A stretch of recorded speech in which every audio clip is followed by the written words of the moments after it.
What's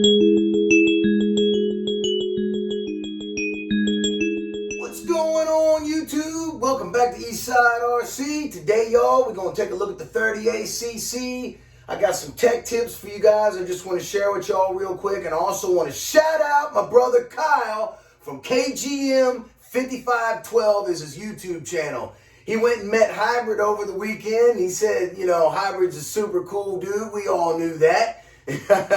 And he also just picked up a nasty Taylor engine, beautiful car. He's doing a real nice build. I'm sure it's going to look awesome. So give him I don't want to say too much about it. Y'all give him a look-see, man. Check him out. Mr. Kyle, very genuine, super nice dude, a great RC brother of mine. So you guys check him out, all right? And these little tech tips, I'm just going to show you guys, and then I'm going to get on out of here because I'm charging Mom's boat battery. Going over to Mom and Dad's, we're going to blast some 3S nasty around Mom and Dad's pond, dude, with their little catamaran that Hybrid recommended and that we used his discount to get. So very, very cool with that. And, you know, I've always liked RC boats ever since I was a little kid, man. So I think it's time for me to get a nasty 8S boat. What do y'all think?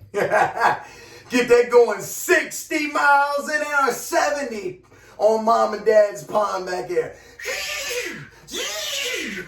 That'd be too much fun. So, all right, let's check out the 38 and I'll get y'all on out of here. All right, y'all. Kill switch attachment on the 38. If you notice, the 38 comes with no stay-con lead. There's no male stay-con lead sticking up right here off the coil for the ground, the negative.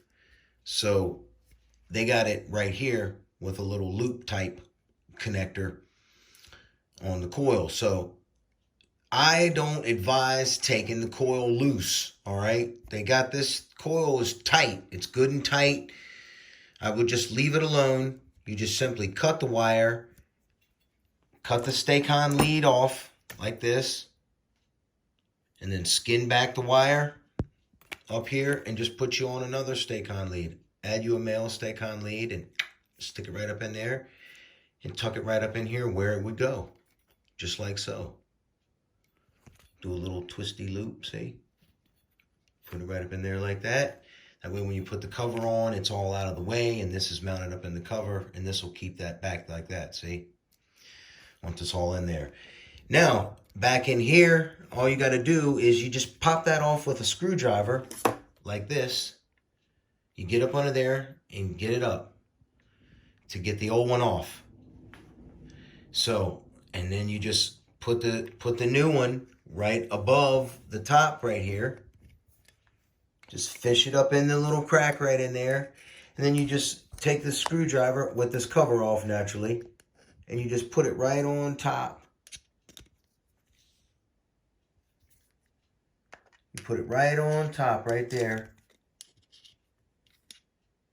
And you just boop, press down and press it right on. It's that simple. All right. So that is that. Now I'm going to go ahead and get the cover on. All right, y'all. Now on to the carb. Here's the carb assembly I'm using. This is a DDM velocity stack. Part number AF319. I'm sorry, 310. Not really the one I want to use. You know, I wanted to use the short stack, but the short stack one, the choke won't work in there, inside the bore. You have to drill it out to 3/4. This one here, it has a big, long valley. I'll take it off and show you. But what I want you to note is the screws. The screws that come with this thing and the gasket that come with the 38, look, it's a paper thin isolator from the billet.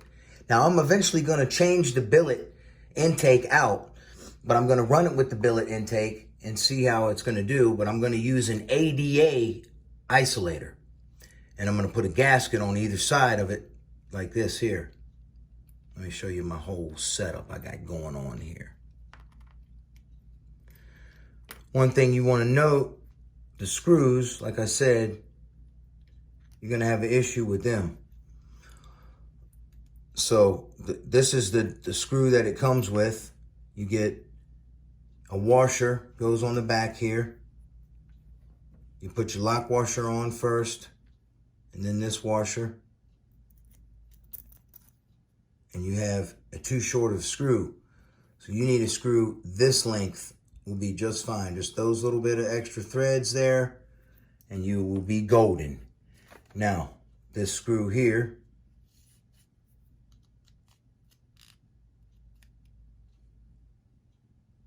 is a 65 millimeter screw by 5. So you need a 5 by 60 is what you need. 65. 5 by 65. And that'll get you on up in there like swimwear. Okay, so don't want to forget your gasket back there. So you get a gasket there. And then here's the ADA gasket. Sometimes these leak. Should they leak, you can color black marker on both sides. All right. Put it down on a very flat surface. Hold equal pressure like this and sand lightly in a figure 8 motion until all the black marker is gone, and then flip it over and do it on this side as well. And then what you have done is flat surfaced the gasket.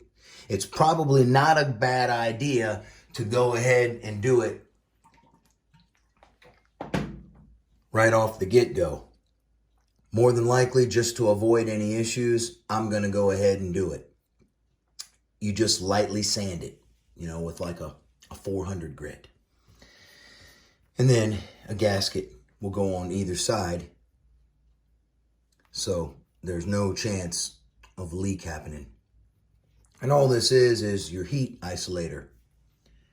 Because a billet intake gets hot. That's why a billet intake with fins on it is the dumbest idea ever, because you don't want to draw heat to your carburetor. You want to keep your fuel and air charge as cool as possible. Why? Because that makes power, son. Right then, that's going to do it for this video, man. I tell y'all what, look, I just got the pipe came in for this car right here. I wasn't sure about it, it looked too little, but I got it home and I took some measurements on it. It'll be just fine, and it'll also look and work perfect on my show car. Check it out. It's a kind of dumperish, big dumperish. It's a Victory rear pipe. The header flange is fully correct. It's actually a little bit bigger, so that's perfect. So it's going on the 38, y'all, and I'm going to get it sent off to the Chrome Man this Monday, and this thing's going to come back shiny, son, along with this front bumper. Yeah, boy, that's what I'm talking about. All right, so y'all stay tuned. We're going to get the show car Dunsky, Sunsky. Y'all have a blessed one. I'll see you on the next one. Eastside RC is out.